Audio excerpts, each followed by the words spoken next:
Thank you all very much for coming, and I want to thank the Howrigan family for hosting us.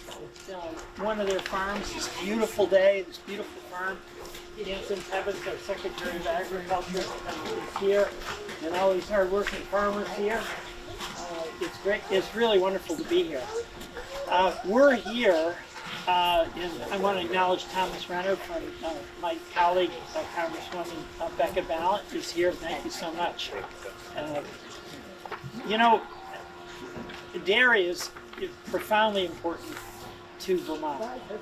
It's really the legacy of generations of work and effort of people who wanted to cultivate the land and leave it better for future generations, wanted to use the land to feed our families, wanted to use the land to enhance the environment, and dedicated themselves to that effort. Dairy is the biggest part of our agricultural economy, and it's essential to the vitality of our state. And in my view, most of us are not dairy farmers, but every single one of us benefits by the work dairy farmers do.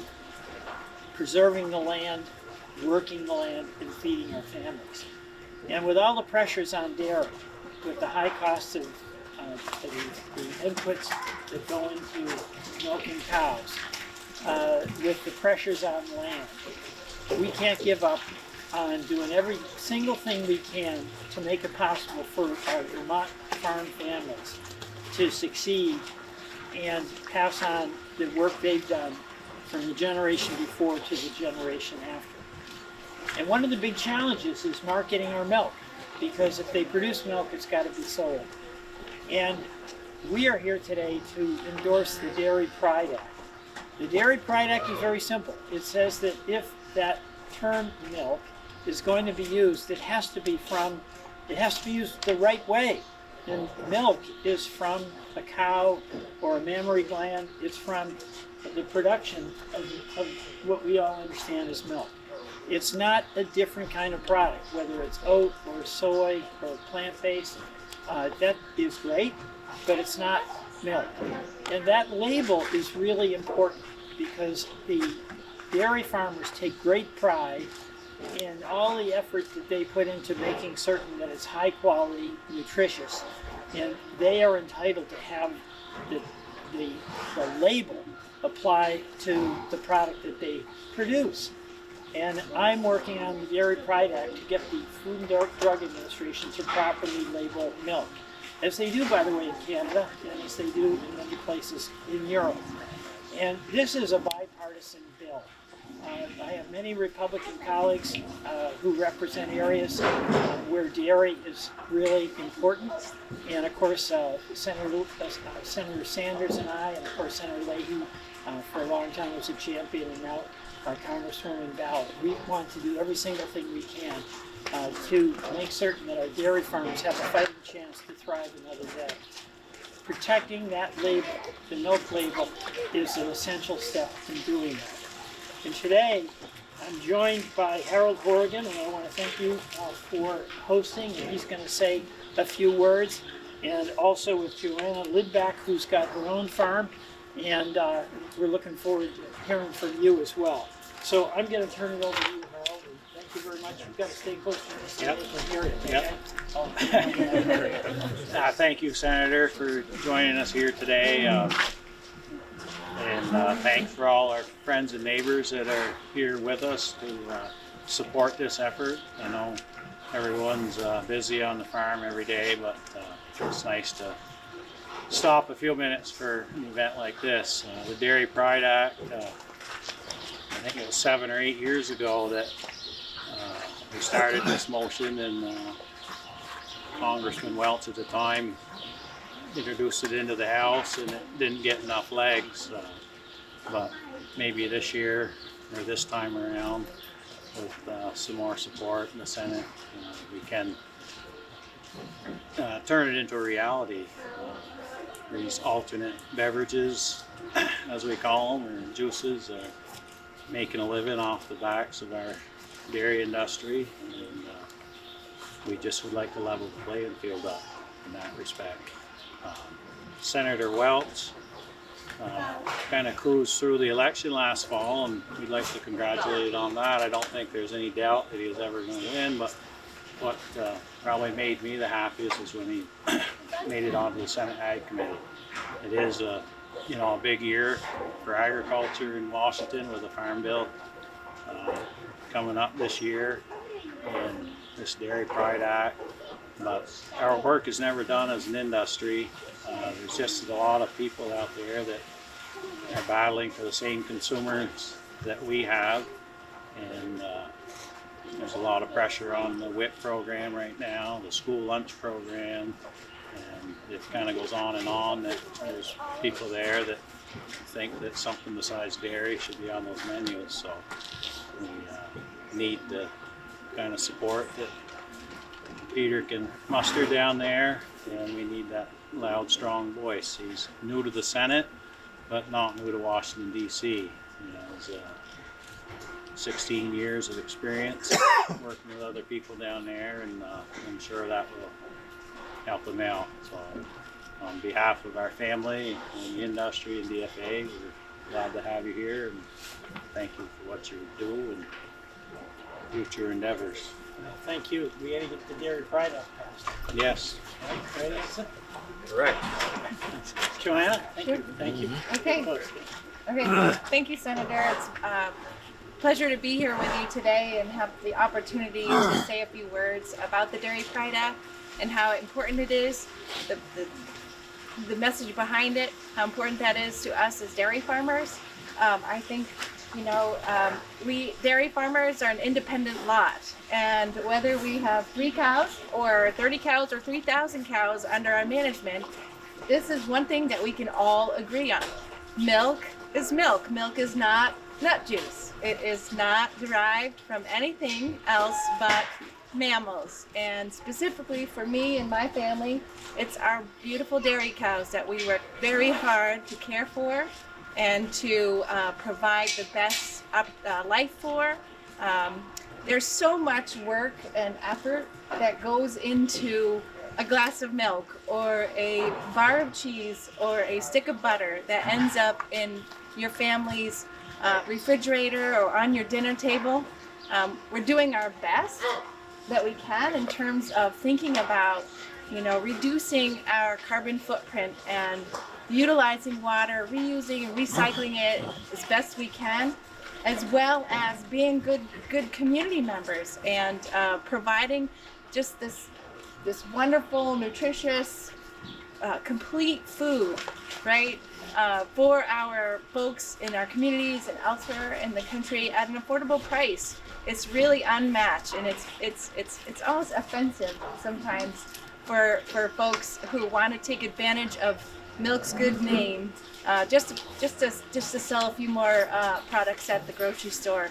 We know that consumers take less than a second sometimes to make decisions, and how important it is to have a label on a product in a store that's not confusing.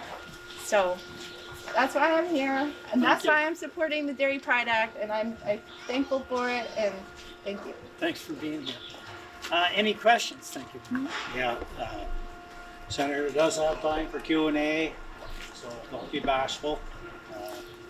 Anson, you want to add anything? No, I just think one important part is, farmers and dairy farmers for decades have invested in their industry by their hard-earned dollars for promotion and also research. They have a checkoff program.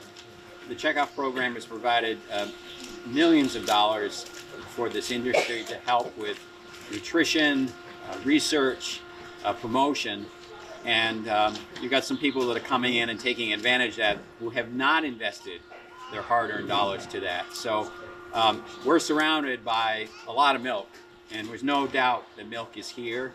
And this legislation in Washington, we're so grateful for the Senator's leadership on it. I know he's got some support from other states, including Wisconsin, and that is really, really important, and we're just here to hope we can get it across the finish line, but so important to Vermont and all those who love milk. Thanks, Anson. Any questions for anybody?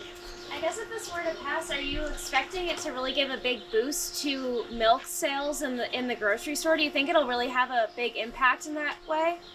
You know, the basis of this is truth in labeling. So we don't have studies about what it will or won't do, but you know that if other people are using the term, that label, then it creates confusion in the marketplace. So we think it's really important, obviously for farmers who've worked hard to produce this milk, but also even for consumers so that they know that there's a distinction between milk and non-milk products. I would just add that there's hundreds of millions of dollars being spent right now trying to replicate what the cow does naturally, whether it's plant-based, nut-based, or lab meat, lab milk, grown in an incubator in a petri dish. You know, and that's going on around the world. And will they ever perfect it? No, probably not. Will it ever be affordable? Probably not. But the money is there by the hundreds of millions of dollars put into those projects. So that alone tells us that our product is nothing short of awesome, and people are trying to make it without the cow. Well, I think as an industry, we've undersold ourselves in many places over time, but those cows are the ultimate recyclers really in the world. There's literally hundreds of millions of tons of feed byproducts from the human food chain that the cows recycle into milk. And that doesn't mention probably the most natural resource in the world is grass. And that's a primary part of every diet and every cow in the world. And the cows turn that into wholesome dairy. So I think we've got to sell ourselves a little different, but we have a lot of work to do to keep up. Got a question for one of the dairy farmers here today. Just tell me what a typical day looks like for you. The hours that you put in. I know a lot of times it's not a 9-to-5 job, and I think that might speak to the importance of this for you. So just glimpse into a typical day. So it's not 9 to 5, it's more like 5 to 9. But a lot of farmers start before 5 in the morning, and a lot of these farms operate, 24/7 now with, 3 times a day milking, and the dairy industry is constantly changing and evolving. It doesn't look today like it did in 1980, and it's not going to look tomorrow like it looks today. There's more cows on fewer farms, and that's just the nature of the industry. It's not unique to Vermont. It's not unique to the U.S. It's happening globally. It's in every other business sector in the country is going through the same evolution. You have to be more efficient, to stay in business. If you're not getting more efficient every year, you're getting less efficient because the expenses keep going up. So a day on the farm, most of our dairies start at 4 or 5 in the morning, and 7, 8 at night. We hope most people are home except for the night shift, and they'll come in and milk from 7:30 to 11:30. And when we're in the field, the maple industry is pretty big in this area. Actually, you are in the heart of the maple industry, so a lot of us do that as a sideline, and so 20-hour days are not abnormal through the spring and planting and harvest season. So, and I just want to add, my farm's a little bit different. We are what would be considered a small farm, or a certified small farm here in Vermont, and we're not a direct inheritor, if you will, direct descendant. So we bought the farm from a family member of my husband's, and so in order to make it all work, I have a job off the farm as well. So during the week, I primarily spend my time actually working with other dairy farmers. That's how much I love the dairy industry, and taking care of my 3 kids, as well as feeding calves. And then on the weekends, I'm the weekend milker. So I get up at 4:30, Saturday and Sunday morning, and I do the milking. do whatever else needs to be done for the cows, that kind of thing. If it's calving season, and especially if it's one of my beloved jerseys, I'm up in the middle of the night doing night checks to make sure we haven't missed anything, missed a calf being born. So there's a lot of time that goes into it, a lot of thought, a lot of energy, and it's all because we love it. Nobody's getting rich here in the dairy industry. You're not? Just keep it to the press for now, Rocky. Thanks. So I know the FDA's latest guidance recommended that companies put a disclaimer on their packaging saying like, oh, you can call it milk, please put a disclaimer. Is that not, you just want like the whole name to be taken off Well, then? You know, that's pretty weird. They say that you put a disclaimer. Why not just tell the truth? That'd be more direct. Call it a different product. It's not milk. And again, this is, you know, Canada doesn't do this. They have the proper label. And most of the European countries have the proper label. So start with what's proper as opposed to what's not right and with a disclaimer. I mean, you know, what we're asking for is something that should apply to any product, not just to dairy. You know, accurate labeling. No special treatment, just accuracy.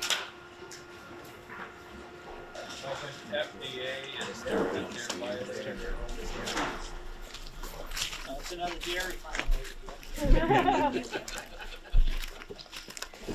We think so. We've got to, that's why we've got to pass a law. And we've got, you know, the dairy folks, there's a lot of my colleagues who are Republicans who represent dairy, and they could be in their states with their dairy farms, just like all the folks here, they'd be making the same case, and they are making the same case. And we got to get some of these urban folks who think that, you know, milk is something that's produced in the grocery store. There's a lot of work that goes into getting that glass of milk, right? Certainly is. Well, thank you all very much. And Harold, thank you. Joanna, thank you so much. You got a day. That's right. That's right. That's amazing. Yeah. Thank you for finding time to come over the hill Thank you. to Sheldon. Yeah. Thank you very much. Yeah. Thanks a lot. Yeah. Good luck. Yeah. Thanks, Joanna. You are. All right. Yeah. Thank you, guys. Thank you. Great. Thanks for coming.